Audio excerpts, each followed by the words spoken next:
July 21, 1983. In the middle of a packed Central Park crowd of more than 800,000 people, the sky over New York suddenly darkened.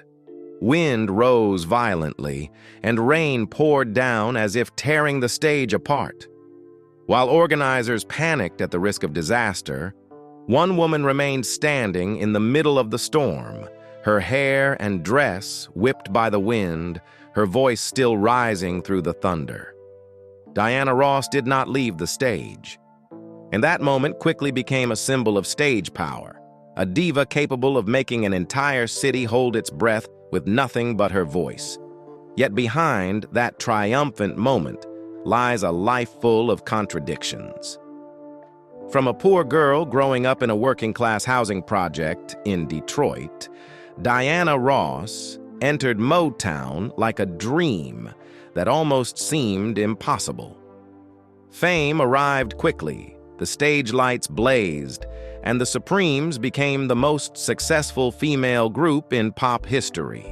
But alongside the glory came the brutal pressure of the music industry, internal rivalries, fractured relationships, and personal choices that repeatedly sent her life into turbulence. On one side stands the elegant symbol of American soul and pop music, a woman who opened doors for generations of Black artists. On the other side is a journey marked by loneliness behind the scenes, where fame, love, ambition, and pain intertwine. Now, the story of Diana Ross is not merely the history of a legendary voice. It is also the journey of a human being learning how to remain standing in the storm of her own life. She was born on March 26, 1944, in Detroit, Michigan, with the birth name Diane Ernestine Ross. Her father, Fred Ross Sr., worked in construction and later opened a small repair shop. Her mother, Ernestine Ross, was a school teacher before devoting most of her time to caring for the family. They raised 6 children in Detroit's North End neighborhood, an area where many African-American families lived and worked within the city's expanding industrial economy.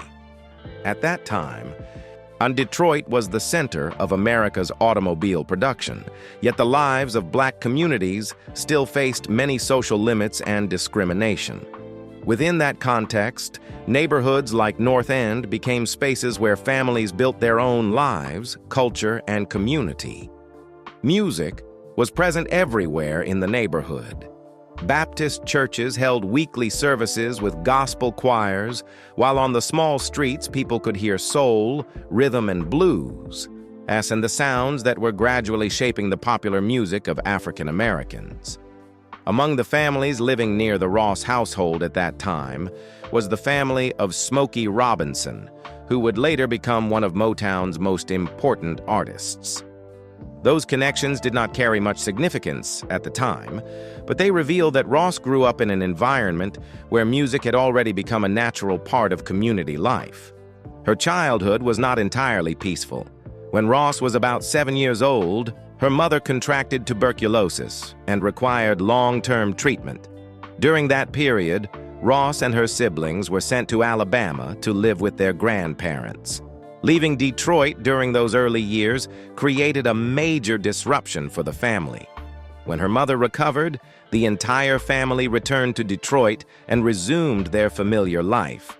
In the years that followed, Ross continued growing up in the same neighborhood, between school, church, and the rhythm of a rapidly changing industrial city. As she entered her teenage years, Ross attended Cass Technical High School, one of Detroit's largest high schools with a wide range of vocational programs. Notably, music was not her first choice.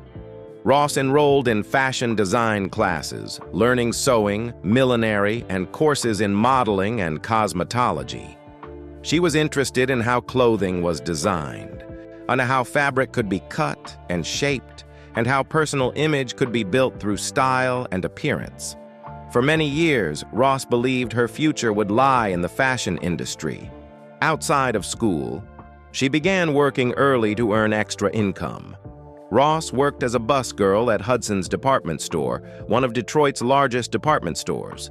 The job mainly involved clearing tables and assisting staff, but it gave her the first experience of work discipline and personal responsibility. At the same time, Ross also styled hair for friends and neighbors, using the skills she had learned in cosmetology classes at school. These small jobs did not bring in much money, but they helped her become familiar with an independent rhythm of life at a fairly young age. Those years in Detroit therefore formed a very concrete foundation for Ross. A large family, a neighborhood where music was always present, years of study in fashion, and early jobs that required diligence and patience. There were no clear signs that the young girl would one day become one of the most famous voices in popular music. But yet it was precisely from that environment that the first connections with music and with Detroit's artistic community began to form, factors that would later lead Ross to the door of Motown. The musical experiences in Detroit's neighborhoods gradually led Diana Ross to an important turning point in the late 1950s. Around 1959, while she was still in high school, Ross began singing with a few close friends who shared the same love for music. Together with Mary Wilson, Florence Ballard, and Betty McGlone, she helped form a female group called the Primettes. For Ross, this was the first time that her teenage interest in singing was placed within a more serious framework. And in addition to performing, she helped prepare costumes, managed the group's image, and organized rehearsals with the other members. Ross's earliest performances took place at local talent contests, community gatherings, and small programs around Detroit. With each appearance before an audience, she gradually learned how to control her voice, stage presence, and confidence. During this same period, Detroit was witnessing the emergence of a new record label founded by Berry Gordy, and later known as Motown. For Ross, Motown quickly became the door she hoped to pass through in order to pursue music professionally. In 1960, with the help of Smokey Robinson, a former neighbor who had begun working with the label, Ross gained the opportunity to approach Motown's headquarters and take part in an audition. After hearing them sing, Berry Gordy recognized the potential of the young performers, but believed it was still too early to sign them. He advised Ross and the other members to finish high school before officially entering the music industry. Even though the goal was not achieved immediately, Ross continued returning to Motown repeatedly, willing to participate in recording sessions or assist whenever needed. That persistence gradually made her a familiar presence within the company's working environment. By 1961, Berry Gordy decided to sign the group and renamed them the Supremes. For Ross, this marked a significant transition, from small performances within the local community to becoming part of Motown's professional music production system. However, success did not arrive immediately. From 1961 to 1963, the Supremes released several recordings, but most failed to achieve significant chart success. Songs such as I Want a Guy and Buttered Popcorn received only limited attention. Within Motown, the group was even given the nickname the No-Hit Supremes. During this period, Ross continued recording and performing, waiting for a clearer opportunity. That opportunity began to appear in 1963 with the song When the Love Light Starts Shining Through His Eyes. The track reached the top 40 on the Billboard chart and brought Ross her first wave of wider public attention. This early success also strengthened Berry Gordy's belief that Diana Ross's voice and stage presence could become the central sound of the group. From that point forward, he decided that Ross would take the role of lead vocalist on most of their subsequent recordings, a decision that placed her in a more prominent position and opened a new stage in the development of her career. From those difficult early years, the real turning point arrived in the summer of 1964. A song that had not initially been prioritized in the label's recording schedule unexpectedly opened an entirely new chapter. Where Did Our Love Go was not originally written for the Supremes. According to many accounts of Motown's production process, the song was first offered to the Marvelettes, but they declined to record it. As a result, the track was passed to the Supremes during a session at Hitsville, USA, at a time when the group was still searching for its first hit after several years of unsuccessful releases. The song was written and produced by the trio Holland Dozier Holland, who would later become Motown's most influential songwriting team of the 1960s. Inside the Hitsville, USA studio, they built the recording around a steady repeating drum beat and a minimalist arrangement, allowing Diana Ross's light and clear voice to stand at the center. When Where Did Our Love Go climbed to #1 on the Billboard Hot 100, it did more than deliver the Supremes their first hit. And the song opened the door to a rare sequence of success in Motown's history, transforming the group from what had once been called the no-hit Supremes into chart-topping artists. Only a few months later, Baby Love extended that success. The song retained a similar musical formula, but expanded melodically, with the harmonies of Mary Wilson and Florence Ballard creating a fuller vocal texture. The song's success was not a coincidence. It demonstrated that Motown had discovered a musical style capable of crossing market boundaries, reaching both black audiences and a broader mainstream public. When Come See About Me was released, it also reached the #1 position. The pace of the group's releases during this period almost never slowed. In early 1965, Stop, In the Name of Love appeared with a more dramatic opening, a stronger melody, and a distinctive stage gesture, the movement of extending one hand forward while singing the chorus. That gesture quickly became a recognizable trademark of the Supremes during television performances. Not long afterward, Back in My Arms Again also reached #1. Within a short time, the group had achieved 5 consecutive chart-topping songs. This streak of success carried the Supremes from a group once labeled the no-hit Supremes to the most important act within Motown. Between 1964 and 1967, they achieved a total of 10 #1 singles on the Billboard Hot 100, more than any other female group in American music history at that time. During the mid-1960s, the American market was strongly influenced by the British invasion, when bands such as the Beatles and the Rolling Stones repeatedly dominated the charts. In that competitive environment, the ability of a Motown female group to maintain a series of chart-topping hits was not only a commercial achievement, it demonstrated that Motown had created a musical sound capable of standing alongside the biggest trends in international pop music at the time. As Motown continued shaping the group's image, Diana Ross gradually became the central figure. From around 1965 onward, she often stood in the center position on stage and answered most of the questions during interviews and appeared most frequently in promotional campaigns. The media began referring to Ross as the representative voice of the Supremes, an image that made the group easier to recognize while quietly altering its internal structure. That shift did not occur without tension. In the early years, the Supremes had been presented as a group built on 3 distinct personalities. As Ross gained increasing attention, the distance between the members became more noticeable. The conflicts were not always visible publicly, but they existed during recording sessions, in the distribution of stage roles, and in the decisions made by the record label. By 1967, the tensions within the group could no longer be concealed. While Diana Ross was increasingly becoming the familiar face of the Supremes on television and in promotional campaigns, the situation of Florence Ballard was moving in the opposite direction.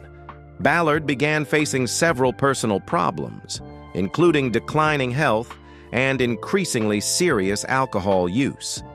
These difficulties directly affected the group's tours. During some shows, she was unable to complete her performances, making it increasingly difficult for the group to maintain its schedule. Thus, a solution emerged when Cindy Birdsong was invited to step in as a replacement during performances. At first, Birdsong only filled the role temporarily so that the shows could continue. But that arrangement quickly became permanent when Ballard left the group. Not long afterward, a decision that sparked considerable controversy was made. The group was renamed Diana Ross and the Supremes. The change reflected a reality that had already formed. Ross was not only the central voice in most of the group's most important recordings, she was also the member who appeared most frequently on television, in interviews, and in Motown's promotional campaigns. When Ross's name was placed first, the Supremes were no longer presented as a collective of three equal vocalists. The group's image began to revolve around a clearly defined central figure. During the next 2 years, Ross remained at the center of the Supremes. The group continued releasing new singles and touring extensively, but Ross's image in the media began to move beyond the framework of a music group. She appeared increasingly often in television specials, gave individual interviews, and was introduced as the representative face of the Supremes. Within Motown's strategy at that time, Berry Gordy was attempting to build artists who could move beyond the scope of a record label and become broader symbols of popular culture. Among the label's many names, Ross gradually came to be seen as the one most capable of going the furthest. By 1969, the plan to separate her from the Supremes was officially confirmed. Motown began preparing for a transition that carried both artistic and business significance. The night of January 14, 1970, at the Frontier Hotel in Las Vegas, became the moment marking that transition. The performance was organized as Ross's final show with the Supremes. When the concert ended, she introduced singer Jean Terrell, who would take over as the group's lead vocalist. That moment closed nearly a decade of Ross standing on stage with the Supremes and also ended the group's most successful era in Motown history. Only a few months after leaving the group, Diana Ross released her first solo album, Diana Ross, which carried her own name. This was an important experiment for her personal career after many years closely associated with the Supremes.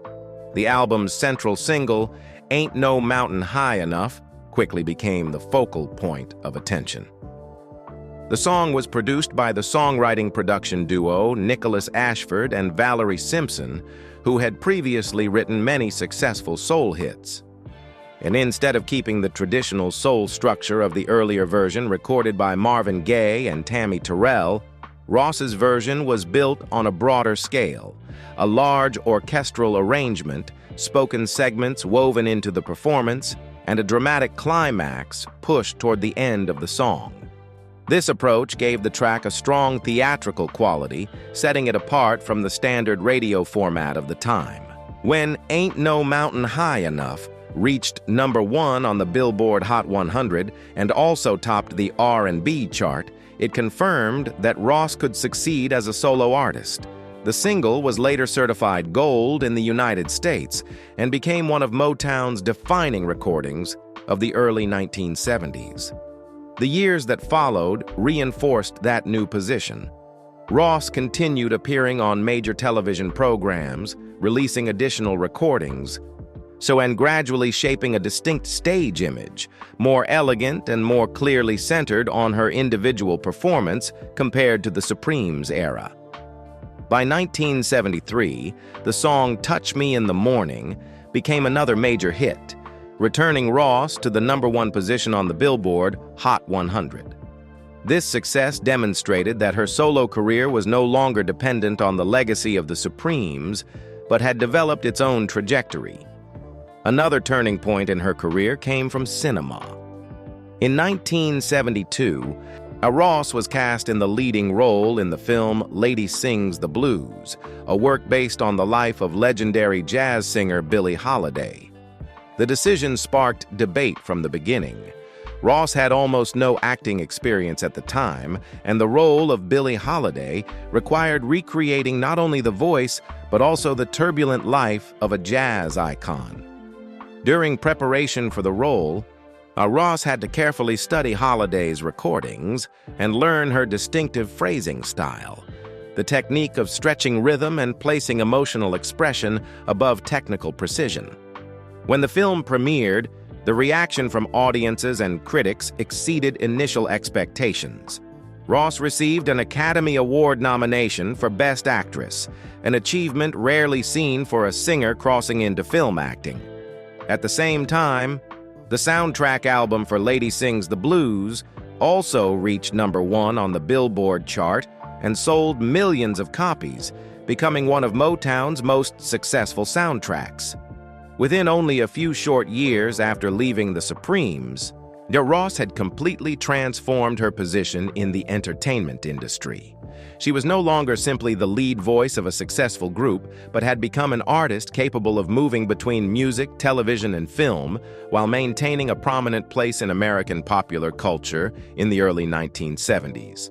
The first successes after leaving the Supremes did not stop at just a few hit songs.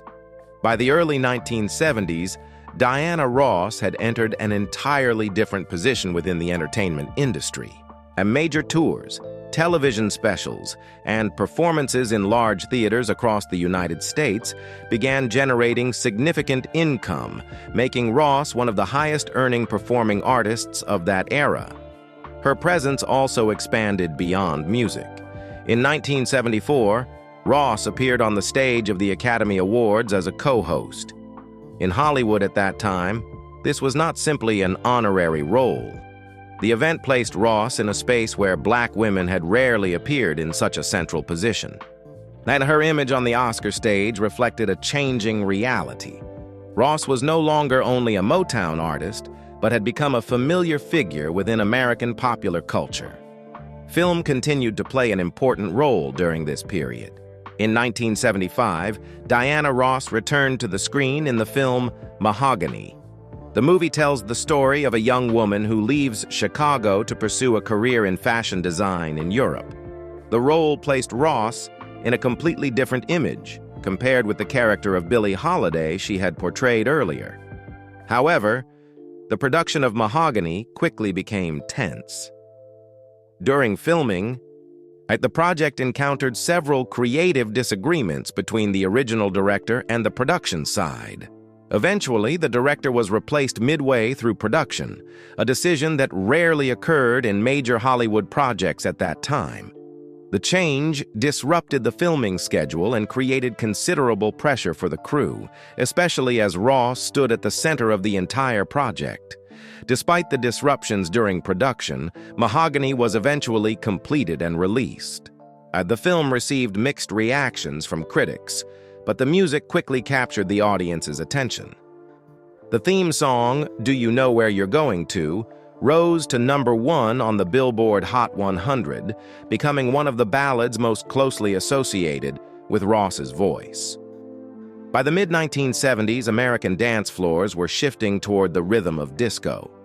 In 1976, Ross released Love Hangover, which began with a slow introduction before suddenly shifting into a fast, energetic disco beat. When the song climbed to #1 on the Billboard Hot 100, Ross once again appeared at the center of a new trend on the charts. Her performance spaces continued to expand as well. In 1977, Ross brought her stage production, An Evening with Diana Ross, to Broadway. The show combined music, stage design, and reflective segments about different phases of her career. For a pop singer, stepping onto the Broadway stage, it was a bold experiment. Yet the show quickly attracted attention from critics and audiences, earning Ross a special Tony Award. By the end of the 1970s, Diana Ross had appeared across many different spaces within the entertainment industry. Her songs continued to chart, film brought roles discussed by critics, and concerts carried her to major venues in numerous cities. On promotional posters in many places, the show required only a single, simple line: Diana Ross. From the recording studio to film sets and onto the stage, she moved between those spaces with the same familiar image of a star standing at the center of the auditorium. The successes of the late 1970s did not close Diana Ross's journey. They opened a new phase in which her position within the music industry expanded on a much larger scale. Entering the 1980s, Ross was no longer simply a singer who had topped the charts. She'd become a global pop star, and each of her new projects was followed as a major event in the music market.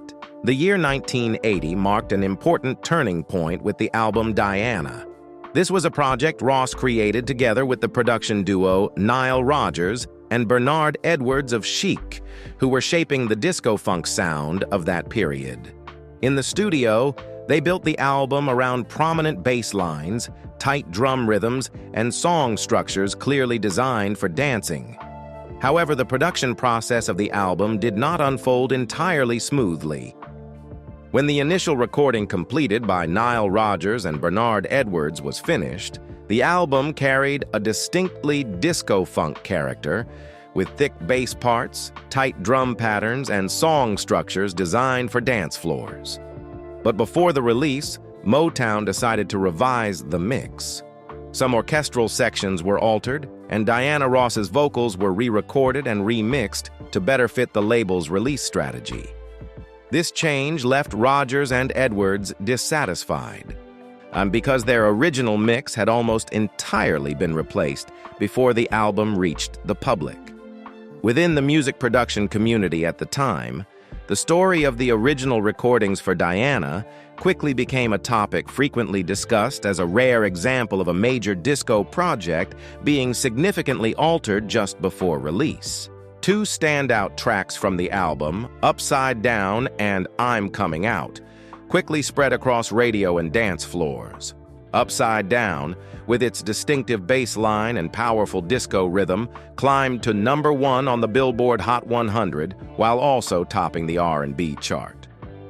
I'm Coming Out, on the other hand, carried a more pronounced funk sound with bold horn arrangements and driving percussion, becoming one of the songs most closely associated with Diana Ross's stage image. And the album Diana quickly reached a high position on the Billboard 200 and was certified platinum in the United States. Its global sales exceeded 1 million copies shortly after release and continued to grow in the following years. This commercial success made Diana one of the best-selling albums of Ross's entire career, as well as one of the defining recordings of pop and disco music in the early 1980s. Only a year later, Ross returned to the charts with a song that carried a completely different tone. In 1981, she recorded the duet Endless Love with Lionel Richie for the film of the same name. In contrast to the disco energy of the album Diana, Endless Love was a restrained ballad with a simple arrangement, allowing the two voices to interact directly throughout the song. And the track quickly reached #1 on the Billboard Hot 100 for multiple weeks and became one of the most successful pop duets of the early 1980s. This success further strengthened Ross's position as one of the female artists with the most #1 hits on the charts at that time. These successive successes occurred while Ross was facing a major decision. After many years with Motown, the record label that had taken her from the early days of the Supremes to the status of an international star, Ross began considering the next path for her career. In 1982, she officially left Motown and signed a contract with RCA Records. The deal, valued at around $20 million, was regarded as one of the largest contracts in the music industry at that time. This decision carried significance beyond financial terms. It marked the first time Ross stepped outside the system that had shaped most of her career. From a young Motown singer to a global pop star, Ross had moved through several phases of the American music industry. When she began this new chapter with RCA, she was no longer simply the artist of a single record label, but one of the biggest names in pop music entering the 1980s, with her position firmly established on the world music map. After the turning point of her contract with RCA, Diana Ross entered the second half of the 1980s in a different position than before. She was no longer at the explosive peak that had defined the early part of the decade, yet she had not stepped away from the center of the music industry either. The years that followed reflected steady persistence rather than dramatic breakthroughs. Ross continued releasing new albums, appearing on major television programs, and maintaining international touring schedules, ensuring that her name remained present in popular culture. In the recording studio, she continued to introduce new projects on a regular basis, experimenting with different musical directions in order to adapt to a pop market that was changing rapidly. Albums released during this period did not always achieve the same commercial scale as those from earlier years, but they demonstrated an artist who kept working and continued searching for ways to maintain her position within an increasingly competitive industry. On stage, Ross remained one of the performers with strong international appeal. Her tours traveled through Europe, Japan, and major cities across the United States, where her concerts continued to attract audiences from multiple generations. Alongside her music activities, Ross also appeared frequently on television, a medium she had been familiar with since the Motown era. Special programs, award ceremonies, and then live performances helped sustain her public image, even as the music market moved toward new trends near the end of the 20th century. The year 1988 marked a symbolic milestone in her journey through pop music history. The Supremes, the group where Ross had begun her career, was inducted into the Rock and Roll Hall of Fame. The event was not only recognition for one of the most successful groups of the 1960s, but also confirmation of their lasting place in American music history. And hits that had once carried the Supremes to the top, such as Where Did Our Love Go and Baby Love, had by then become part of the shared cultural memory of several generations of listeners. Throughout the 1990s, the achievements of Ross's career were frequently revisited as people looked back on the full scope of her journey. In 1993, Guinness World Records recognized Ross as the female artist with the most charted hit songs in history at that time. The distinction reflected a clear reality. For decades, Ross's name had been consistently present on music charts, from the era of the Supremes to her long solo career across multiple phases of the recording industry. And by the end of the 1990s, another event once again placed Diana Ross at the center of media attention. In 1999, plans were announced for a reunion of the Supremes through a tour titled Return to Love. The idea of the group members who had once created the band's success returning to the same stage quickly attracted public interest because the Supremes had long been regarded as one of the most important female groups in pop history. However, as soon as the project was announced, internal disagreements also began to surface. Negotiations involving compensation and roles within the tour turned the reunion plan into a subject of debate in the press. Some former members who had once been part of the Supremes chose not to participate, and this caused the tour to take on a different form from what many fans had originally expected. Even so, Return to Love still attracted significant attention from both the media and the public. The interest was not only due to the name Diana Ross, but also because the tour revived memories of an important chapter in Motown history and the golden era of the Supremes.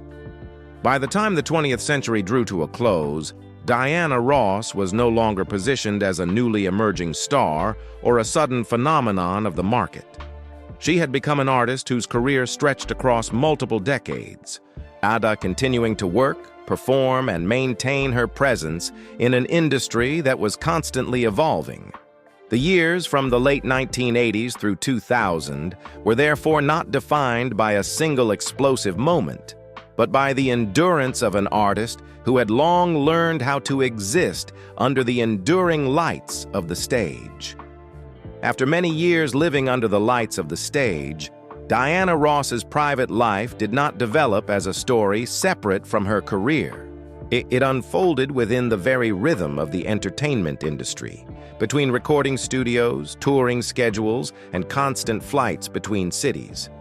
Her relationships, The children who grew up within that family and the important personal decisions she made all took place while the name Diana Ross was becoming one of the great symbols of American pop music. During the early years at Motown, when Ross was still the lead singer of the Supremes, life revolved almost entirely around the recording studio in Detroit. At that time, Motown was more than a record label. It functioned as a music production system that operated almost like an assembly line. Artists, songwriters, producers, and studio musicians all worked within the same building, where new recordings were completed nearly every week. In that environment, Ross worked closely with Berry Gordy, at the founder of Motown and the person who directly shaped the direction of her career. Gordy did more than choose songs for the Supremes. He was involved in shaping the group's image, guiding how Ross stood on stage, and even influencing the way she appeared before the press. The closeness of their professional collaboration gradually brought the two of them closer in their private lives. For many years, their relationship existed within the Motown system itself, a place where the boundary between work and personal life was often very thin. In 1971, Ross gave birth to her first daughter, Rhonda Ross Kendrick. During her early years, Rhonda carried the surname Silberstein and grew up in a household with Robert Ellis Silberstein, Ross's husband at the time. Silberstein raised Rhonda as his own daughter, and within Ross's small family, yet the question of the child's biological father was not something discussed publicly. Only many years later, when Rhonda had grown into adulthood, did the connection between her and Berry Gordy become widely known. Rhonda grew up surrounded by an artistic environment. In Ross's home, music was almost always present. Band rehearsals, auditions, and long touring trips that lasted for weeks became familiar parts of childhood life. Later, Rhonda would pursue her own performing career, both singing and acting, continuing the artistic tradition of the family. Also in 1971, Ross married Robert Ellis Silberstein. Silberstein worked in music management in Los Angeles and was well acquainted with the studio environment and the demanding schedules of artists. Their marriage took place at a time when Ross was leaving the Supremes to build a solo career, a period filled with change, bringing new opportunities while also drawing intense attention from the media and the marketplace. Ross's next two daughters were born during this period, Tracy Ellis Ross and Chudney Ross. The family moved to California. That's where Ross continued recording and touring while raising her children in an environment that was somewhat more stable than Detroit. In those years, family life often unfolded alongside her work. A day might begin with a morning rehearsal, continue with production meetings in the afternoon, and end with a late-night flight to reach a performance in another city. Tracy Ellis Ross grew up surrounded by the familiar backstage world of the entertainment industry. Film sets, dressing rooms, and stage costume fittings all became part of her childhood memories. Many years later, Tracy entered the path of acting and became one of the most recognizable faces on American television. Chudney Ross chose a different direction, working in media production and business activities connected to publishing and entertainment. The marriage between Ross and Silberstein lasted until 1977. Over time, Ross's professional schedule grew increasingly intense. International tours, film projects, and television appearances forced family life to constantly adjust to the rhythm of her work. Eventually, the couple decided to divorce. Even so, Silberstein remained close to the family and continued to play an important role in raising the children. In the early 1980s, when Ross had already become one of the most recognizable figures in international pop music, she entered another relationship with Gene Simmons, the bassist and co-founder of the rock band Kiss. The two met within the entertainment circles of Los Angeles, where artists from many fields frequently crossed paths. At the time, Simmons was living between two very different images: a rock star with a fierce stage persona and a more private personal life behind the scenes. For a period, he moved into Ross's home and lived with her and her children. Life in that household carried a rhythm very different from the image Simmons projected on stage. He took part in everyday family activities, driving the children to school, sharing meals, and participating in the routines of a busy household. And in many interviews years later, Simmons often spoke of Ross as a person who had a profound influence on his personal life during those years. Another chapter of Ross's family life began in 1986 when she married Arne Næss Jr., a Norwegian businessman and mountaineer known for his exploration expeditions. Unlike her previous relationships within the entertainment industry, Næss came from an entirely different world: international business, mountaineering expeditions, and a lifestyle closely connected to nature. This marriage brought Ross into a life that moved between several countries. The family divided their time between Los Angeles, Europe, and other destinations depending on the professional schedules of both partners. During this period, Ross's two sons were born: Ross Arne Næss and Evan Ross. Their childhood unfolded across multiple cultures: trips to Europe with their father, journeys accompanying their mother to major performances, and holidays spent in mountainous regions where Næss participated in expeditions, all shaped an upbringing very different from Ross's early years in Detroit. Evan Ross later entered the worlds of music and film, continuing the artistic tradition of the family. Ross Arne Næss chose a path less connected to the public spotlight, focusing instead on business activities and a more private life. The marriage between Ross and Arne Næss Jr. lasted for more than a decade before ending in divorce in the year 2000. By that time, Ross had already passed through many stages of her life, from her early days at Motown, the era of the Supremes, her solo career, film work, and international tours that had spanned several decades. Away from the stage, family gradually became the most stable part of her life. And her 5 children grew into adulthood along different paths. And over time, the family expanded with new generations of grandchildren. In the rare moments when everyone gathered together, Ross stood at the center of a large, extended family, a scene very different from the glare of stage lights, yet one that had become the most enduring part of her life after decades of fame. Diana Ross's legacy becomes most visible when the stage lights come on. A single figure stands at the center of a wide concert hall, a stage gown reflecting the light, the orchestra setting the rhythm behind her, and her voice rising before the audience even realizes that they have fallen silent. That image has appeared often enough, on television, in grand theaters, and in the memories of audiences, to become a standard in itself. Ross did not simply appear on stage. She helped define how a female star could stand at the center of American popular culture. During the years when television began to become a shared space in millions of living rooms, Ross's presence carried a quiet yet profound shift. She stepped before the camera with precise control. Every step, every movement of her hands, every pause within a song held to a rhythm that was unmistakably her own. Stage costumes, hairstyle, lighting, and the orchestra behind her combined to create a complete visual image. Audiences were not only hearing a song, they were witnessing a structure of performance that many artists later studied, adapted, and transformed. That influence spread in a quiet way. At some point, the public simply became accustomed to seeing a black woman standing at the center of a major stage without needing to be introduced as an exception.